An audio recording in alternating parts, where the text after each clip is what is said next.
And now moving on to Prime Minister Narendra Modi's next destination on his three-nation tour, that is Guyana. His upcoming state visit to Guyana is set to strengthen bilateral ties across various sectors between the two nations like trade, energy and agriculture. And to discuss the significance of this visit and India's growing partnership with Guyana, DD India's correspondent Siddharth Bhardwaj spoke exclusively with Dr. Amit, Telang, India's High Commissioner to Cooperative Republic of Guyana. Take a look.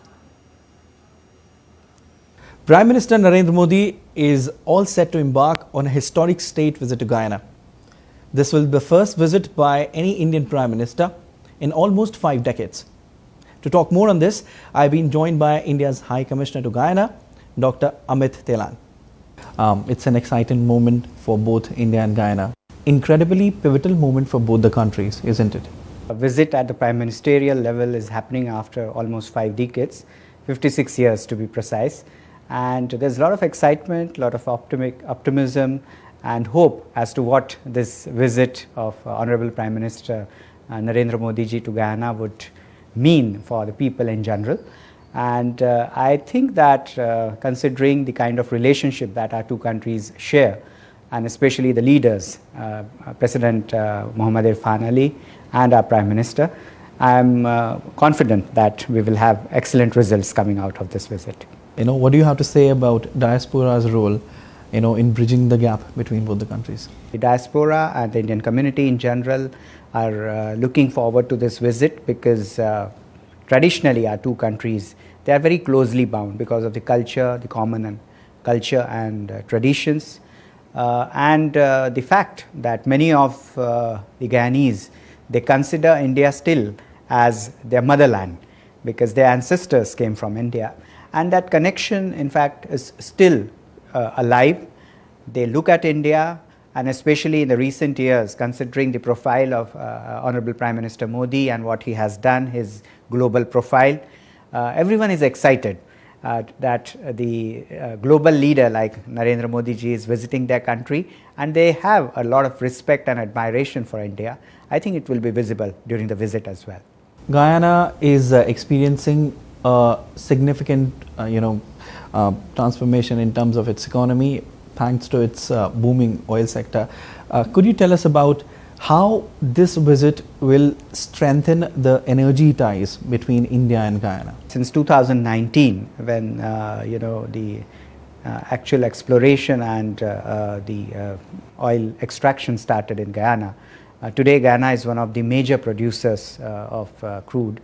And in the coming years, probably the production is going to increase even more than that. And on the other hand, there is India or Bharat, for example, because we are also one of the fastest growing major economies.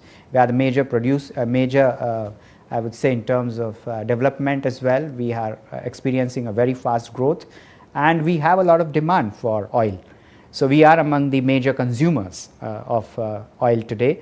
So we are natural partners, I would say, because Guyana is a major producer, we are a major consumer, and the kind of relationship that we share, I think it's a win-win situation. What I expect, if you ask me, India has a lot of expertise. So we don't really look at it only in commercial terms as if they are going to sell to us and we are going to buy, but we have a lot of expertise, technical expertise across the stream. So upstream, midstream, downstream, everywhere our companies are one of the best known in the world, and a lot of expertise to offer, training, exploration, marketing, you name it, and we have expertise. So I think hydrocarbon cooperation is going to be one of the major areas for cooperation in the future, and this is one of the areas which I feel would also prominently figure in our discussion. An MOU, like you just mentioned, hydrocarbons, an MOU was approved by the Union Cabinet chaired by Prime Minister Narendra Modi, in hydrocarbon sector. What if it goes through? What benefit both the countries will get, considering the fact that India has an expertise and Guyana has rich oil and natural gas reserves? Coming back to what I just said, in fact, yes, we have proven expertise when it comes to many of these areas, and already there's a lot of cooperation happening. We have received requests from the Guyanese side, especially, for example, in skill development, because this kind of activity requires a lot of technical expertise, a lot of infrastructure, and we will be in a position to provide that to Guyana. Even if we talk about, say, petroleum engineering and exploration and many of the allied areas, we can work in that area. So I think MOU of course is very much on the anvil, but I can also say that the cooperation has been ongoing. A lot of engineers from the Ministry of Natural Resources and other agencies, they are going to India, they take courses in India under the ITEC program and various other options that we offer. So I think already a lot of cooperation is happening, and it will increase further as an outcome, of course, of this MOU, but in general also as an outcome of this visit. Ambassador, you've just talked about the ITEC program. So let me just ask you about cooperation in the education sector. With ITEC program, from where about 800 Guyanese professionals were trained, and Guyana's GOAL program, do you see any other programs in which both the countries are collaborating in future? Yes, exactly.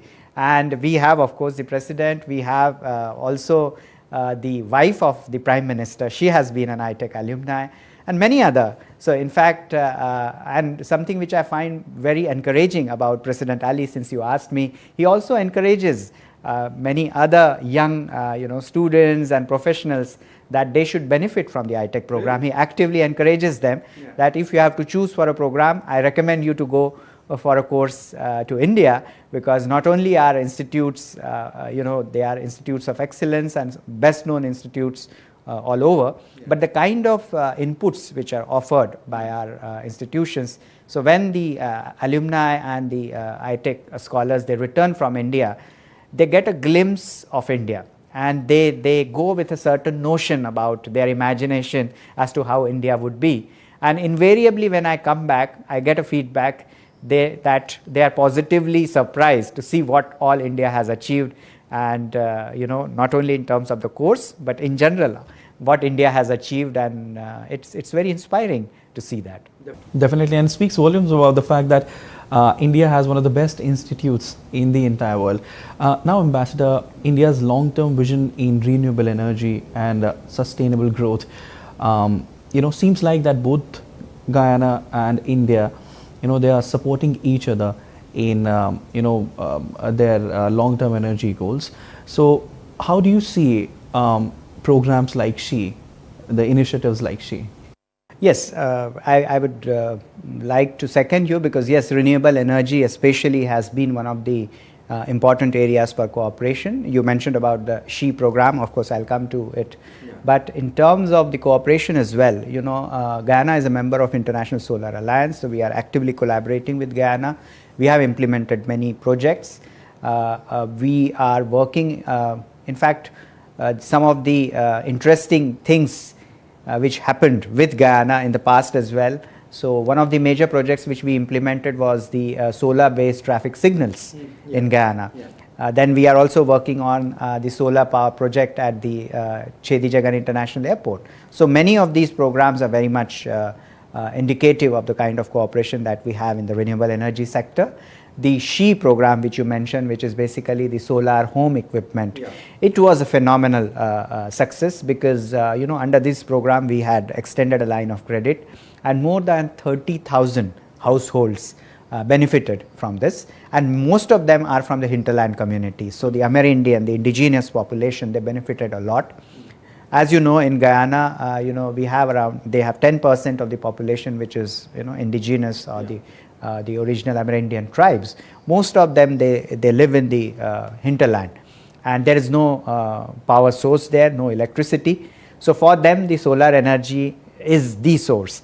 And I think the fact that India was associated with that, and we provided some Make in India equipment which was manufactured by a company in Rajasthan, it was a great success.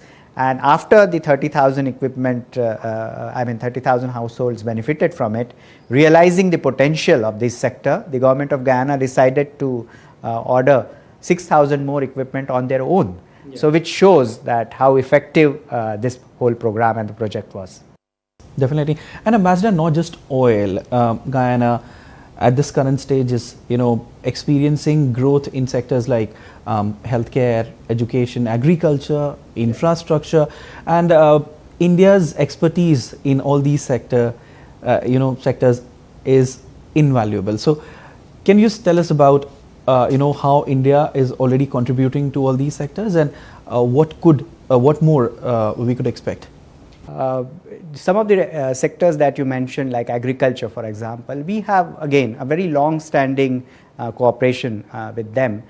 We have been sending experts to Guyana in the field of sugarcane, rice cultivation, rice processing, spices.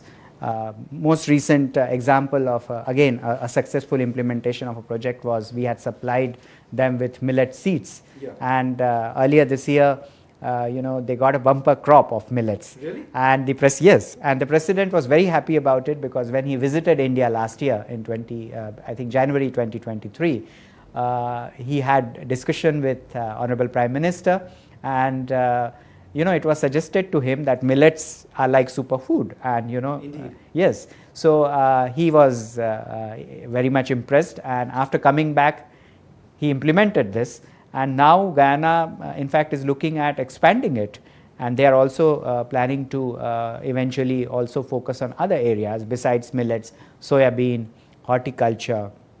So in general, what I also feel that there is a lot of potential, and it is again something which I would say is a big contribution from India, because food security is one of the important areas in which we work with our partners.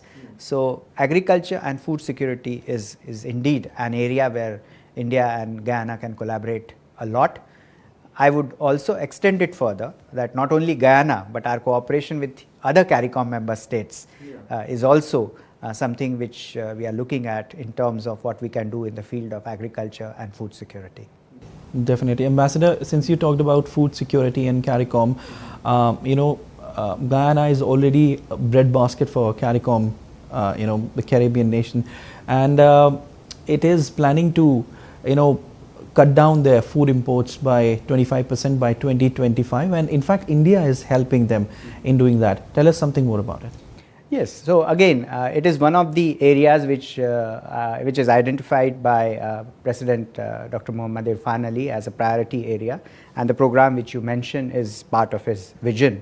Of course, Guyana has traditionally been well known in terms of rice cultivation. So I would say in terms of the food security, Guyana will definitely play a very important role within CARICOM, because Guyana has a lot of very fertile land. It has less population pressure, so it can definitely produce a lot of food which can then be exported to other CARICOM member states as well. Guyana itself will become completely self-sufficient. So that is the actual vision which you spoke about. And here India can definitely play a big role, because we have expertise, we can provide them germplasm, we can share our technologies, we can share our experiences and expertise. And a lot of teams from India, from our major premier institutions, they keep visiting visiting Guyana, and they advise Guyanese experts on various aspects like sugarcane cultivation, coconut processing, be it the rice cultivation and rice processing. So a lot of, I would say, a range of areas are there, even under agriculture, where there is scope for cooperation, and that basically is the thrust area in terms of what we can do with Guyana in the field of food security. It certainly seems like a very promising future, for both nations. What all are the areas where we can expect cooperation between both the countries, apart from the sectors which we have just talked about? So besides agriculture and oil and gas, which we alluded in our conversation, other areas which I feel are very crucial, and again because there are complementarities. So ICT, information and communication technology, is one area again where India has a lot of potential. We have proven our expertise. We have actually implemented some projects as well in Guyana. We have helped them to set up a IT center at the University of Guyana. We also work with the CARICOM. So again, that can improve further. Digital public infrastructure is again one area where we can work with them. We have offered them to help out with digital payment system like UPI. We are also offering them expertise in the field of e-governance and lot of procurement of public goods using digital mode. So all these things, they are under the umbrella of the information and communication technology that we are working very closely with them. As I said, education again is an important area linked to what I said about the iTech program, but in general as well, because there are 3 medical colleges in Guyana which are run by institutions from India. Most of them are doing really well. We are also working and helping them in terms of forensic sciences. We are working with them in many other areas related to education. And you mentioned about a particular initiative which is called GOAL, which is the Guyana Online Academy for Learning. Yes. Now this is again one of the, I would say, visionary ideas from the government of Guyana under the leadership of President Irfan Ali. And at least 4 prominent universities, institutions from India are helping, they are part of this initiative. Under this initiative, many of the people, you have this concept where people who are not able to do full-time studies, they benefit from the online education system. So while they are working, they also have the option of studying, and so many people have benefited from this GOAL project. And what we are looking at now is probably expanding it further to include more universities, premier institutions from India under the GOAL scholarship scheme. And we already have inquiries from other CARICOM countries as well, whether this kind of a system could be extended to them as well. And I think it will be a game changer. Definitely. Ambassador, what can you tell us about defense ties between both the countries? As a matter of fact, India has provided 2 228 Dornier aircraft to add to Guyana's fleet. Yes, I would look at it also in a very broader sense, because it's not only about defense, because the 2 aircraft that we have supplied under the defense line of credit, the 2 Hindustan HAL 228-201 aircraft, they have multiple they can be used also, for example, medical evacuation, in disaster management they are useful. So they are, we don't really look at it only from the defense point of view, but the overall, benefit of that project. Guyana is also keen, of course, to explore cooperation in procurement of certain equipment from India. We are talking to them. We would definitely like to look at various options. Guyana is a very important partner for us, and we have a very long-standing relationship. So within that ambit of this very broad range of relationship that we have, of course, defense cooperation would definitely be an important area which we can discuss about. We've covered topics from defense to trade to agriculture. What does the future look like when it comes to India and Guyana and their strengthening ties? I think I would say I'm very bullish, because I see that there's a lot of potential. Of course, something which is very visible is that Guyana is, as I say, one of the fastest growing economies in this region, and one of the major producers of oil. India is also one of the fastest growing major economies, and there are a lot of complementarities, and in addition to that, a lot of mutual trust and goodwill. So I would say that there is, of course, a lot of untapped potential. We can achieve a lot, and the future, I would say, is definitely bright, because when we work together, we benefit from each other. We are natural partners, so I'm sure that this relationship is going to flourish and blossom in the future. Well, thank you so much, Ambassador, for giving your valuable insights today.